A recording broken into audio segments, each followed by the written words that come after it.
Assalamualaikum warahmatullahi wabarakatuh. Kembali lagi di Praktikum Statistika Informatika Laboratorium Ilmu Komputer Universitas Pakuan. Di pertemuan minggu ini kita akan mempelajari materi tentang analisis korelasi dan kovariansi. Yang pertama kita akan mempelajari materi tentang analisis korelasi terlebih dahulu. Apa itu analisis korelasi? Analisis korelasi adalah istilah yang digunakan untuk mengukur kekuatan hubungan antar variabel untuk mengetahui ada atau tidak hubungan tersebut. Jadi di analisis korelasi ini kita ingin mengetes atau mengukur seberapa besar kekuatan atau seberapa tinggi nilai dari hubungan antar variabel. Dan di analisis korelasi ini kita mengetes atau mengukur kekuatan hubungan antar variabel yang kita miliki nanti dengan metode secara linear atau yang bergerak secara stabil gitu datanya. Oke, jadi di sini kita akan memasuki tentang korelasi linear sederhana. Di sini sudah terdapat rumus untuk mencari korelasi linear sederhana, yang mana R di sini adalah nilai dari korelasi yang akan kita cari nanti. Nah, sedangkan koefisien korelasi yang kita gunakan pada pertemuan minggu ini adalah korelasi persen. Untuk koefisien korelasi sendiri sebenarnya ada berbagai macam jenis, namun untuk sekarang kita hanya menggunakan koefisien korelasi persen gitu. Nah, di sini ada contoh soal. Sini sudah terdapat dua variabel, yaitu motivasi atau variabel X dan kinerja atau variabel Y. Berikut ini adalah data survei antara motivasi dan kinerja pegawai di suatu perusahaan startup. Hitunglah nilai korelasi antara dua variabel tersebut. Nah, di sini sudah saya siapkan juga SPSS. Jadi langsung kita cari nilai dari korelasi tersebut. Nah, seperti biasa, pertama-tama kita masuk ke variabel view terlebih dahulu dan kita bikin dua variabel. Yang pertama adalah variabel motivasi dan yang kedua adalah variabel kinerja.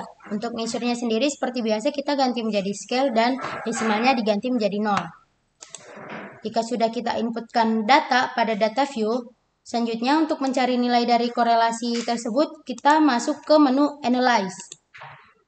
Kemudian kita pilih yang menu correlate dan pilih yang bivariate.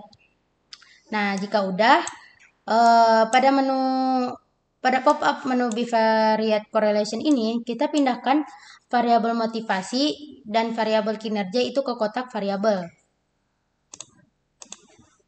Jika udah, jangan lupa untuk checklist correlation koefisiennya itu yang persen, karena kita di sini menggunakan koefisien korelasi persen ya. Dan untuk test of significance-nya kita pilih yang total dan checklist juga flex significant correlation. Tuh. Kalau udah tinggal diklik OK. Nah, maka di sini sudah muncul atau sudah kelihatan ya nilai dari korelasinya, yaitu nilai untuk nilai korelasinya sendiri itu adalah 0,154 dan untuk nilai dari signifikannya adalah 0,671. Nah, selanjutnya kita kembali ke contoh soal. Sebelum kita menjawab sebelum kita menjawab hasil dari korelasi yang tadi, pertama-tama kita tentukan dulu hipotesis yang akan kita gunakan sebagai acuan atau perbandingan untuk nilai signifikannya. Di sini saya sudah mempunyai dua hipotesis, yaitu hipotesis H0 dan H1. Untuk hipotesis H0-nya sendiri adalah jika nilai signifikansinya itu kurang dari 0,05, maka terdapat korelasi yang signifikan antara dua variabel tersebut. Dan untuk hipotesis H1-nya itu merupakan kebalikan dari hipotesis H0, yang mana jika nilai signifikannya lebih dari 0,05, maka tidak terdapat korelasi yang signifikan antara dua variabel tersebut. Di sini adalah uji signifikan menggunakan SPSS. Di sini langkah-langkahnya yang sudah kita praktekkan seperti tadi. Nah, ini kita langsung membuat inferensi hipotesis. Dari hasil perhitungan menggunakan SPSS, kita sudah dapatkan nilai signifikan dari dua variabel motivasi dan kinerja ini adalah 0,671. Nah, karena 0,671 ini lebih besar dari 0,05, maka kita menolak H0, yang mana artinya tidak terdapat korelasi yang signifikan antara variabel motivasi dan variabel kinerja. Kemudian ada interpretasi koefisien persen. Interpretasi koefisien persen ini digunakan untuk mengukur kekuatan hubungan antara kekuatan hubungan korelasi antara variabel yang kita miliki. Dari perhitungan SPSS sudah kita dapatkan bahwa nilai dari korelasi antara variabel motivasi dan kinerja ini adalah 0,154. Sekarang kita masukkan 0,154 ini ke interpretasi koefisien. Jika dilihat nilai 0,154 ini ada di range yang pertama, yaitu antara 0,00 hingga 0,20, yang mana artinya 0,154 ini tidak ada korelasi. Maka dari itu hubungan antara variabel motivasi dan variabel kinerja itu adalah tidak ada korelasinya, seperti itu. Oke, selanjutnya kita lanjut ke korelasi linear berganda. Untuk korelasi linear berganda sendiri itu adalah hubungan sama ya seperti korelasi linear sederhana. Jadi kita mengukur kekuatan hubungan korelasi antara variabel. Namun untuk korelasi linear berganda ini kita bisa memiliki dua atau lebih variabel independen, dan untuk variabel dependennya tetap satu gitu. Dan di sini sudah terdapat rumus untuk mencari korelasi linear berganda secara manual. Tapi seperti biasa kita menggunakan SPSS, bukan mencari secara manual. Oke, kita lanjut. Nah, selanjutnya itu ada contoh soal. Jadi di sini kita sudah punya 3 variabel, yaitu variabel minat, motivasi, dan kinerja. Untuk variabel minat dan motivasi sendiri itu adalah variabel bebas atau variabel independen. Dan untuk variabel kinerja atau variabel Y itu adalah variabel yang dependen atau variabel yang terikat. Jadi berikut ini adalah data survei antara motivasi dan minat terhadap suatu kinerja pegawai di suatu perusahaan startup SCBD. Hitunglah nilai korelasi antara 3 variabel tersebut. Jadi biar lebih singkat, kita langsung masuk ke contoh soal. Seperti biasa, buka SPSS-nya dan bikin variabel di variabel view. Nah, variabelnya sendiri sudah saya bikin 3, yaitu minat, motivasi, dan kinerja. Untuk desimalnya sendiri seperti biasa saya ganti menjadi 0 dan measure-nya itu adalah scale. Nah, jika udah bikin variabel, kita masuk ke data view untuk menginputkan datanya. Jika sudah selesai menginputkan data, maka kita langsung masuk untuk mencari nilai dari korelasi 3 variabel ini. Nah, untuk caranya itu sedikit berbeda dengan cara untuk mencari nilai dari korelasi linear sederhana. Untuk mencari nilai dari korelasi linear berganda ini, kita tetap masuk ke menu Analyze, tapi sekarang kita pilih ke Regression dan pilih yang linear. Nah, kan tadi sudah saya jelaskan bahwa variabel minat dan variabel motivasi itu adalah variabel yang bebas atau variabel independen. Maka di sini variabel minat dan variabel motivasi kita pindahkan ke kotak independen. Dan untuk variabel kinerja ini kita pindahkan ke kotak dependen. Kalau udah, kita klik statistik dan checklist, estimate, model fit, dan R-square change. R-square ini adalah untuk mencari nilai dari konstan suatu variabel ini. Kalau udah, kita tinggal klik continue dan oke. Nah, kalau udah, maka hasilnya akan keluar. Jadi di sini sudah terdapat 3 tabel ya, yaitu variabel enter or remove, model summary, ANOVA, dan koefisien. Nah, di sini sudah kita dapatkan bahwa nilai signifikan dari 3 variabel tersebut adalah 0,911. Untuk nilai signifikannya sendiri bisa dilihat dari tabel model summary ataupun tabel ANOVA. Dan untuk metodenya ini kita menggunakan metode enter dan koefisiennya sudah kita dapatkan, yaitu nilai konstantanya itu adalah 71,544. Sekarang kita kembali ke PowerPoint. Seperti biasa kita bikin hipotesis terlebih dahulu untuk menjadi acuan kita untuk membandingkan nilai dari signifikan yang kita punya. untuk hipotesis dari korelasi linear berganda ini masih sama dengan hipotesis pada korelasi linear sederhana. Nah, untuk uji signifikan menggunakan SPSS, ini langkah-langkahnya yang seperti tadi. Dan ini adalah jawabannya. Kita langsung masuk ke inferensi hipotesis. Karena di sini kita sudah dapatkan nilai dari signifikannya, yaitu 0,911. Karena 0,911 itu lebih besar dari 0,05, maka kita menolak H0. Artinya tidak terdapat korelasi yang signifikan antara tiga variabel tersebut. Jadi kesimpulan dari hasil korelasi linear berganda ini bahwa kita tidak terdapat korelasi yang signifikan antara tiga variabel yang kita uji tadi. Begitu. Sekarang kita lanjut ke materi kovariansi.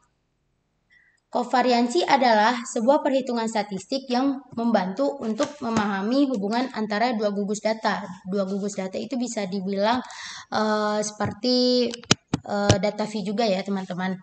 Nah, apa sih perbedaan korelasi dan kovariansi? Jadi untuk korelasi sendiri itu kita menjelaskan tentang kekuatan hubungan antara variabel secara linear. Sedangkan untuk kovariansinya sendiri itu kita menunjukkan seberapa besar perubahan dari variabel itu secara bersama-sama. Itu untuk perbedaan dari analisis korelasi dan kovariansi. Nah, di sini kita sudah punya rumus untuk menghitung secara manual mencari kovariansi. Untuk rumusnya sendiri bisa teman-teman lihat yang ada di PPT ini. Nah, untuk mencari nilai X average ini adalah sigma XI per N dan Y average-nya itu adalah sigma YI per N, yang mana sigma YI atau sigma XI ini adalah nilai dari data kedua gitu. Namun kita tidak mencari nilai kovariansi ini secara manual. Kita akan menggunakan SPSS biar lebih gampang. Oke, di sini kita udah masuk contoh soal lagi ya. Di sini untuk contoh soalnya itu masih sama seperti korelasi linear sederhana. Jadi berikut ini adalah data survei antara motivasi dan kinerja pegawai di suatu perusahaan startup. Hitunglah nilai kovariansi antara dua variabel tersebut. Oke,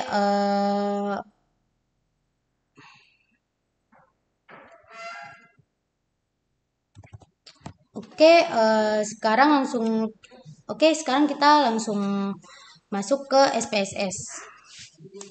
Seperti biasa, jangan lupa untuk membuat variabel di variabel view, dan jika sudah, silakan masukkan data setnya di data view. Nah, jika sudah selesai mengisi atau menginputkan data pada data view, kita langsung masuk ke cara untuk mencari nilai kovariansinya. Untuk caranya sendiri, kita klik Analyze, terus pilih Correlate, terus pilih yang bivariate. Kalau udah, variabel motivasi dan kinerjanya dipindahkan ke kotak variabel. Terus kalian klik option. Terus jangan lupa checklist mean and standard deviation dan cross product deviation and covariance. Kalau udah, klik continue. Terus kita klik OK. Nah, maka di sini sudah keluar hasil dari kovariansinya. Di sini bisa teman-teman lihat ya, bahwa nilai kovariansi yang kita punya adalah 19,667.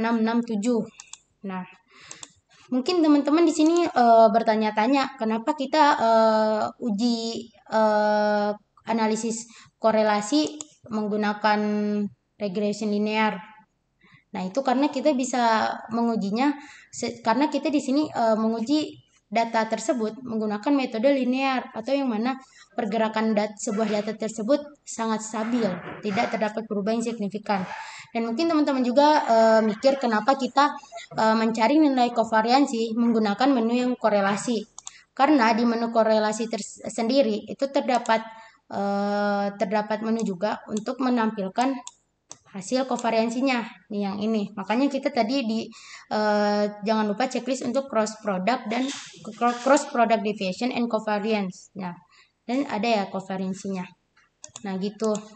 Oke, sekarang kita kembali ke PPT. Bisa kita lihat ya, kita di sini sudah menentukan hipotesis. Untuk hipotesisnya sendiri masih sama dengan hipotesis pada korelasi linear sederhana dan korelasi linear berganda. Yang mana H0 itu adalah jika nilai signifikan kurang dari 0,05, maka terdapat perubahan yang signifikan pada kovariansi antara dua variabel tersebut. Untuk hipotesis H1, yaitu jika nilai signifikansinya itu lebih dari 0,05, maka tidak terdapat perubahan yang signifikan pada kovariansi antara dua variabel tersebut. Ini adalah cara-cara atau langkah-langkah untuk menguji signifikan menggunakan SPSS. Nah, di sini kita langsung masuk ke inferensi hipotesis. Pada pengujian kovariansi pada SPSS tadi, sudah kita dapatkan nilai kovariansi antara dua variabel tersebut adalah 19,667. Karena 19,667 itu adalah lebih dari 0,05, maka kita menolak H0, yang mana artinya tidak terdapat perubahan yang signifikan pada kovariansi antara dua tabel tersebut. Oke, mungkin cukup sekian penjelasan tentang materi analisis korelasi dan kovariansi. Mungkin jika ada yang ingin ditanyakan atau ada yang masih bingung, bisa hubungi aspeknya masing-masing. Sekian dari saya, terima kasih. Wassalamualaikum warahmatullahi wabarakatuh.